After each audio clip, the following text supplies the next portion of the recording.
Am I the a-hole for not giving my mom part of my inheritance? So long story. My grandma passed away in November. She left me like 50% of everything she had. My mom only got like 3%. With this, I inherited a house, and I'm the only one on the life insurance policy, stuff like that. Well, my mom is calling me selfish. I turn 18 in less than a week, and I told her I will not let her and my siblings move into the house with me, and let her have the master bedroom, etc. She got upset saying I don't need an entire house to myself, that I'm selfish, etc. But she didn't raise me, my grandma did. She's never been there for me and she's always treated me horribly. She's been in and out of jail my entire life for substance use, and she abused me the 3 months I lived with her, and I don't want that toxicity in my life lol. So I am standing my ground and saying no, but I have other family members trying to convince me to let her move in, and I'm just why should I? I don't know. I feel like maybe I'm being rude, but I also just don't care. She's never done anything for me, so why should I do things for her? So, am I the a-hole or what? Edit. I also wanted to state, she knows I'm engaged to someone, yet she still says I don't need a space of my own, and that if I let her have the house, me and my boyfriend can move in with her. I genuinely can't seem to understand her thought process.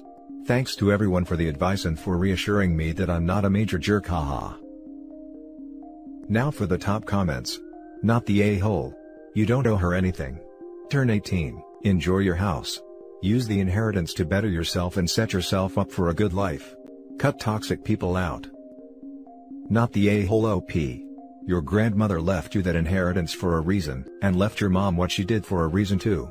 Your mom has no claim to your inheritance. Enjoy your house. Sure, let her move in and become queen. What could go wrong? Trust your instincts here. There's a reason your grandmother only left her 3%. Have a wonderful life. You are not responsible for housing her and your siblings. Not the a-hole. Anyone saying you should allow her to live with you, perhaps they can let her move in? Her mother would definitely not turn the grandmother's home into a den with a parade of worthless boyfriends in and out of the house, who would probably leave her with another couple of kids that OP would be expected to provide for just because she's got money.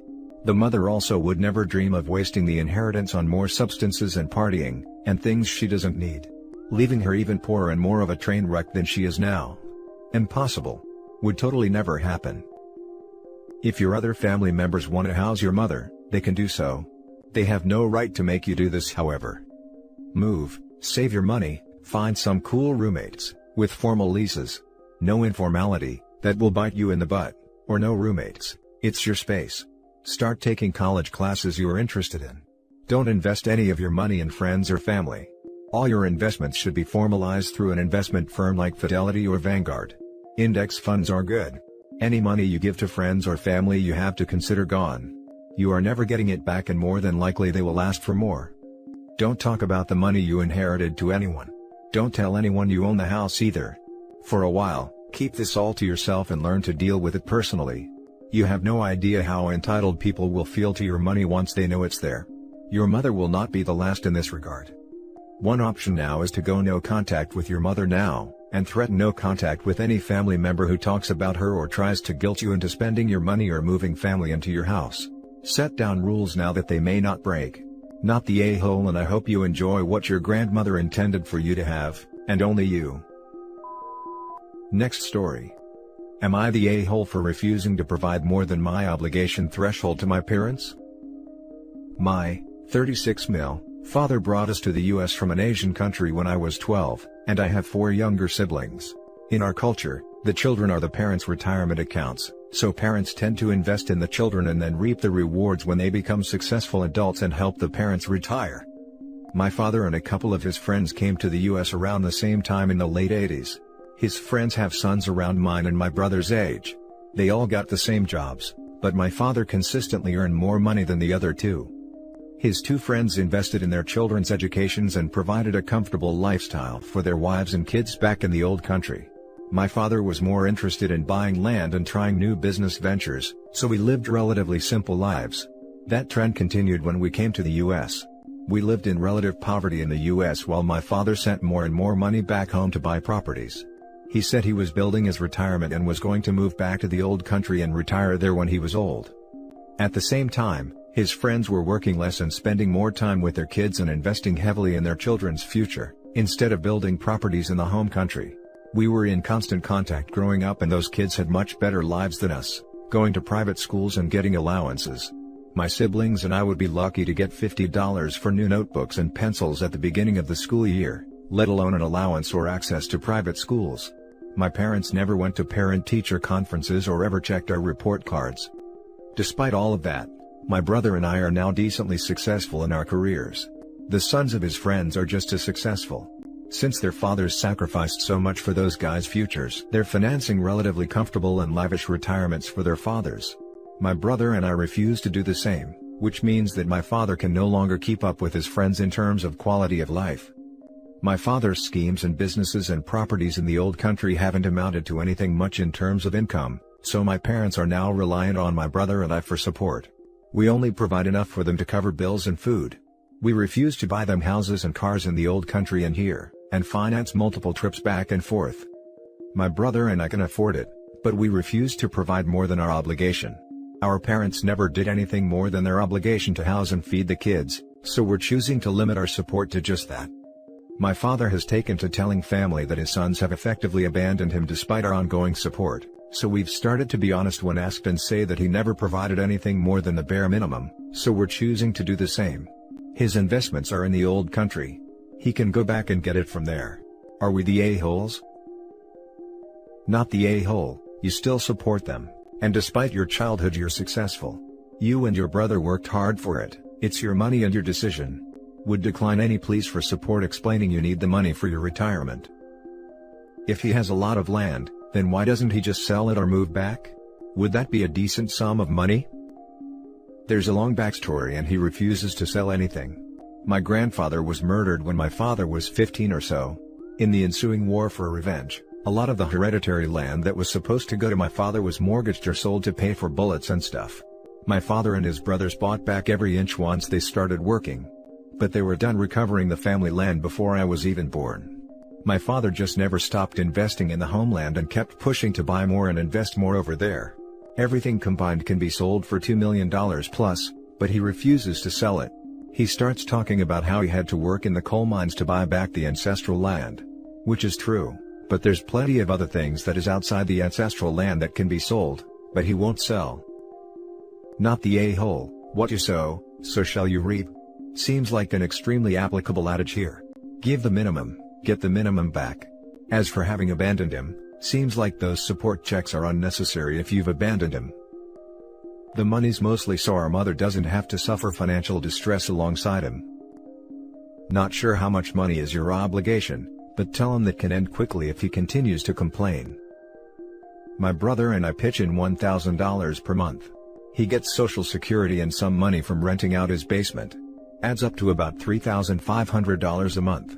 My parents could live reasonably well off that. But he's still sending some money back to try and save his failing businesses in the old country. Now for the next story. Am I the a-hole for not returning a family heirloom? My 32 male, late wife, 35 female, has a large family and her family are very close. She was the oldest from 4 siblings, 33 female, 29 male, and 27 female, and we were child-free until our son.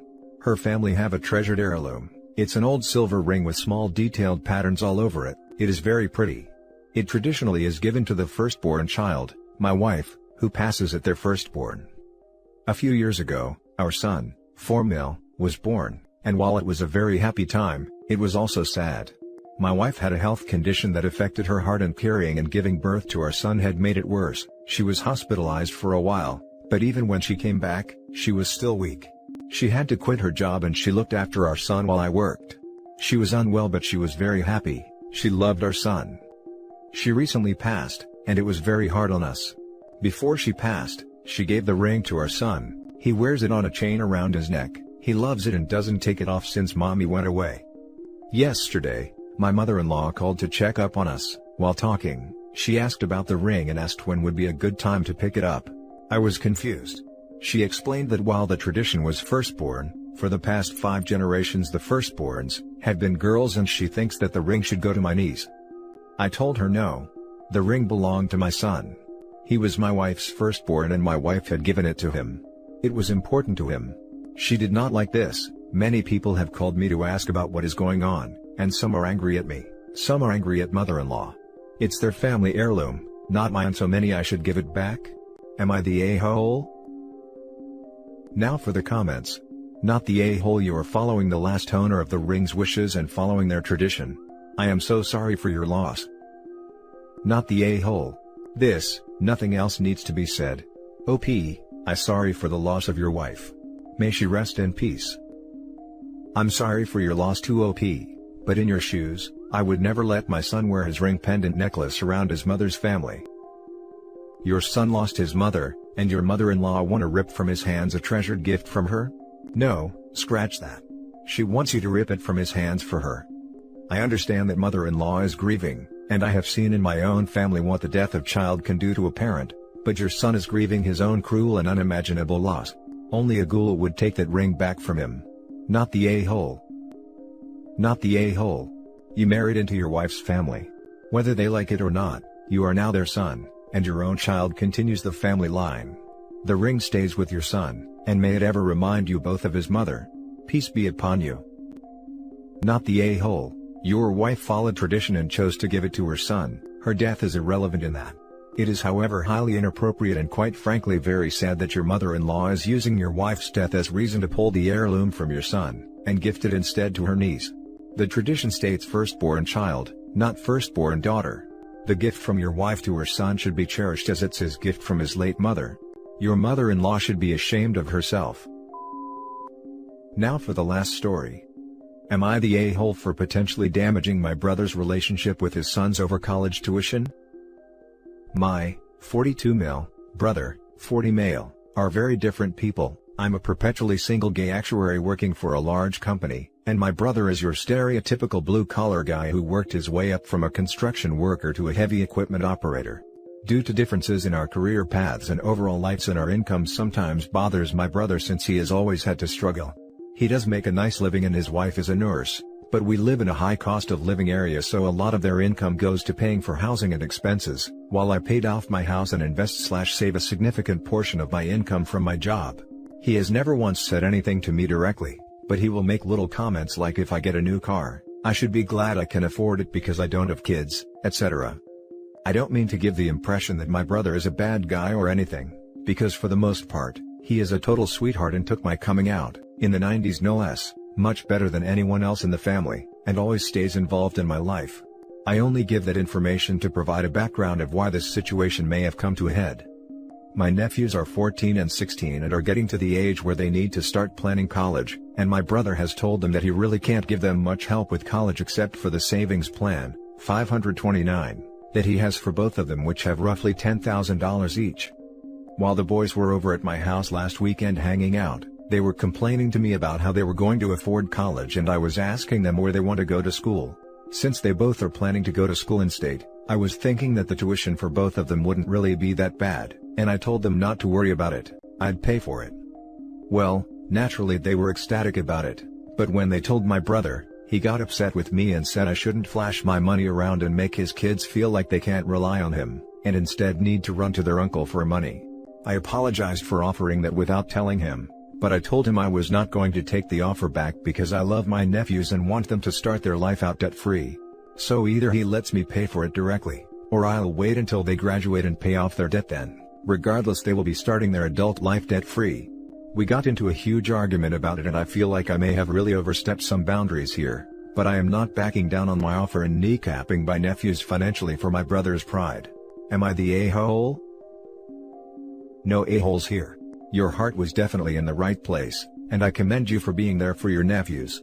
It's clear your generosity struck a nerve for your brother and that may have set him off. Give it a few days and then try speaking to your brother. Disagree. The brother is an a-hole for objecting to OP offering to pay for his son's college. What did he want? For OP to say, "Oh sorry, I won't pay for it now," and then for his sons to go into massive debt? Not the a-hole.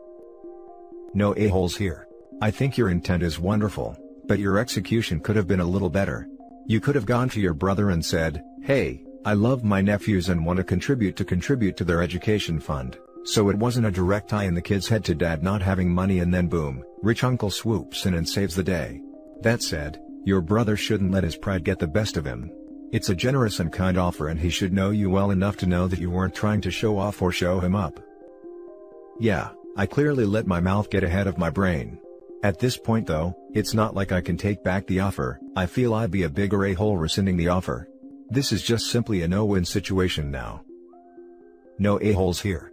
I agree you should have chatted with your brother first and I can see the hit to his pride. But I was the kid in this situation being poor with the rich auntie, except my parents were so proud they put a stop to it, and my auntie didn't want to upset my parents. You know what that achieved? My parents still felt like charity cases. My auntie felt bad because she didn't get to help and I missed out on a laundry list of amazing things because of it. Vacations, money for a car, money for college, various things that would have made my life easier, computers, bikes, etc. I am still upset with my parents for this. 20 years later. Their pride was worth more than a better life for their child. That is messed up. I didn't care that they didn't have the money for things, I understood. What I could not understand is why they would prevent me from having these opportunities. Definitely discuss and see if you can figure out a way to do it with your brother's blessing. Maybe frame it in a way saying you don't have any kids to take care of, so it's actually an important thing for you to do for yourself. But if compromise doesn't come, freaking do it anyway. Help those kids. Why not?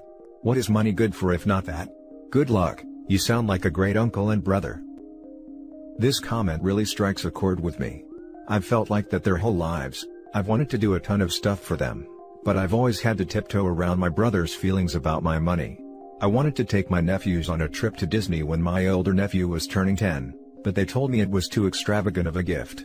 I wanted to give my younger nephew a PS5 when they came out, but once again I was told no. My 16-year-old nephew doesn't have his own car and I have a 8-year-old Prius sitting in my driveway that I offered to let him drive. Keep in mind, just drive, not have permanently. Parents said no. They have all the power in this situation because at the snap of their fingers they can tell me I can't see my nephews anymore, and unfortunately, they'd rather their sons not be spoiled by me than give them access to things they wouldn't otherwise have. It's such a bummer of a situation, but I guess once the boys turn 18 their parents won't have much of a say anymore and I will just pay their debt off regardless of how my brother feels about it. And that's it for this video guys. If you have thoughts to share, leave a comment below. Don't forget to hit like and subscribe if you like this content. I'll catch